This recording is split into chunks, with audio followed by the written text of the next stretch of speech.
अस्सलाम वालेकुम dear students, मैं हूं आपकी टीचर डॉक्टर अनम और आज हम पढ़ेंगे गैस्ट्रीन एंड सिक्रेटिन के बारे में।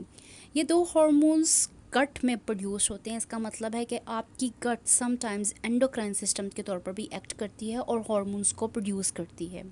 सबसे पहले पढ़ लेते हैं गैस्ट्रीन के बारे में। गैस्ट्रीन एक पेप्टाइड हार्मोन है। पेप्टाइड हार्मोन का मतलब है कि ये प्रोटीन या अमाइनो एसिड से मिलकर बना हुआ है। गैस्ट्रीन स्टमक के अंदर मौजूद पाइलोरिक रीजन की म्यूकोसा में प्रोड्यूस होता है। ये स्टमक है और इसका ये वाला हिस्सा जहाँ पर पाइलोरिक स्पिंचर भी पाया जाता है, वहाँ पर ये गैस्ट्रीन हार्मोन प्रोड्यूस होता है। और ये कब प्रोड्यूस होता है? जब आप प्रोटीन फूड को खाते हैं या ऐसी खुराक जिसके अंदर प्रोटीन होती है वो खाते हैं। जैसे कि आपने गोश्त खाया या आपने दालें खाई तो उनके अंदर प्रोटीन है। जैसे ही वो प्रोटीन स्टमक के अंदर जाती है तो वो टूटती है और टूटकर अमाइनो एसिड्स बनाती है। जैसे जैसे स्टमक के अंदर अमाइनो एसिड्स का लेवल बढ़ता जाता है वो गैस्ट्रीन की रिलीज़ को इंक्रीज़ करता जाता है। यानी जैसे ही अमाइनो एसिड ज़्यादा होगा वो स्टमक के पाइलोरिक रीजन को कहेगा कि भाई गैस्ट्रीन हार्मोन्स को प्रोड्यूस करो, तो हार्मोन प्रोड्यूस होना शुरू हो जाएगा। अब हार्मोन प्रोड्यूस तो हो गया, उसका काम क्या है? उसका काम सबसे पहले आ जाता है ये गैस्ट्रिक एसिड की सिक्रीशन को बढ़ाता है। यानी कि पैरेटल सेल जो स्टमक के हैं जो गैस्ट्रिक एसिड को प्रोड्यूस करते हैं उनको उकसाता है कि भाई आप ज़्यादा गैस्ट्रिक एसिड को प्रोड्यूस करो।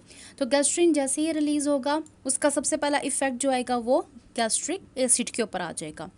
इसके साथ साथ ये स्टमक की मोटिलिटी को भी इंक्रीज़ करता है। स्टमक की मोटिलिटी का मतलब है कि जब आप खाना खाते हैं तो खाना इन मसल्स की मूवमेंट की वजह से पूरी गट में आगे की तरफ मूव करता जाता है, जिसको हम कहते हैं कि पेरिस्टाल्सिस है। तो वो मूवमेंट को भी ये इंक्रीज़ करता है। फिर आ जाता है दूसरा हार्मोन जिसको हम कहते हैं सिक्रेटिन। सिक्रेटिन भी पेप्टाइड हार्मोन है। इसका मतलब है ये भी अमाइनो एसिड से मिलकर बना हुआ है। ये प्रोड्यूस होता है डोडिनम के अंदर, ये वाला पार्ट। जैसे स्टमक के बाद जो अगला पार्ट आता है उसको हम कहते हैं डोडिनम।